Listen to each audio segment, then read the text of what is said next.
I know he said it on the surface, no extra motivation. What do you think really he's thinking in his mind after last night? I mean, I don't know about Key probably spoke his mind way more than me when I was a player, but I can tell you exactly how I'd answer questions. God. I would say, we're here as a team. We're trying to do exactly what we came here to do. And then as soon as I step off that podium, I'm on the phone with my boys and be like, I'm going to beat his head in every time I see him. Every time I see him, I'm going to make sure my foot is on his throat, and he knows that I am the MVP of this league. That's how LeBron James thinks. I mean, think about his teammate, Marcus Gasol. I'll take you back to 2013. Do you know one of the things that pissed LeBron off more than anything? That he didn't win Defensive Player of the Year that year. You know why? Because LeBron James was on first team all defense. Marcus Gasol was on second team all defense, but yet Marcus Gasol won Defensive Player of the Year. And Bron has came out multiple times like, how the hell does that happen?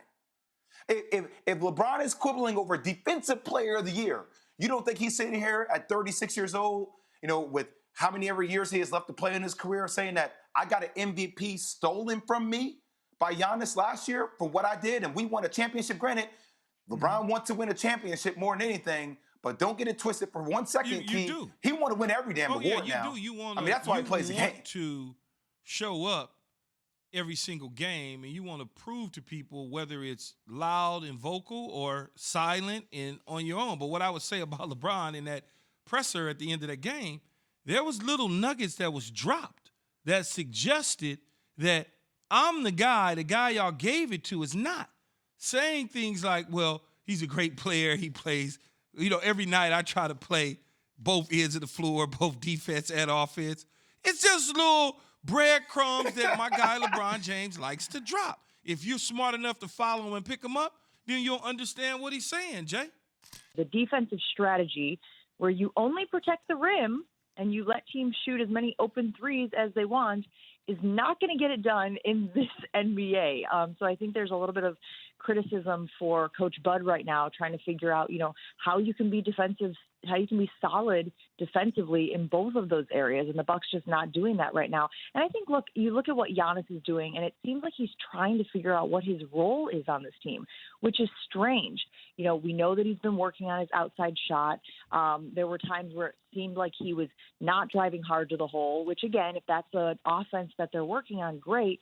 But then if you are going to be the guy who's driving hard to the hole, and then you get put to the free throw line, you can't be shooting 58% from the line for the season. So I know they're still working on things. I know it's a new group of guys, and you're still figuring out whose roles are what and who's going to defend a guy like LeBron and who's going to defend an Anthony Davis when you have these types of matchups. But I think that there was a lot of room for improvement for this Bucks team yesterday. Jen, let's talk about strategy. I mean, the last 2 seasons, the best record overall in the NBA, and the same strategy was used against this team in the playoffs to stop them multiple times.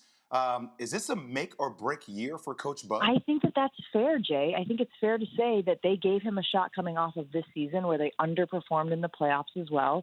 I think a lot of people use the bubble atmosphere as a reason, not necessarily an excuse, but a reason why this team wasn't able to gel and find the same level of success in the postseason as in the regular season. But yeah, I think that's what that meeting was that he had with the Bucks brass at the end of last season. It was like, we're going to try to put these pieces around Giannis. We know we've got him for this long term now. They didn't at the time.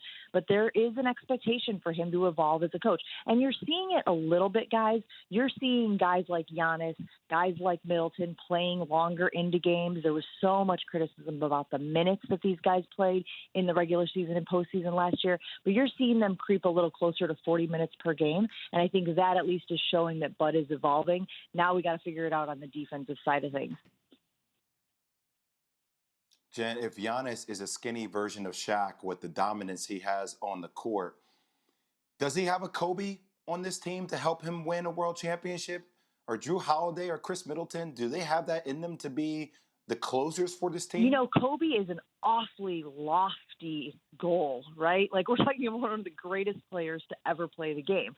But I do think that a guy like Middleton can be the go-to guy if Giannis is going to play the Shaq. I read a great article earlier this week that was making that comparison, talking about how, even we joke about his free throws and how he's kind of creeping towards Shaq numbers in the free throw area. But you saw it earlier this week when they played the Nets, guys, and there was some criticism for it. I think even on your program, talking about why wasn't Giannis taking the ball late? Why wasn't he, taking ownership of the offense? Who took that last shot against the Nets? It was Chris Middleton from the outside. So I think that there is some thought there on this team that he could be the guy. Thanks for watching ESPN on YouTube. For live streaming sports and premium content, subscribe to ESPN Plus right now.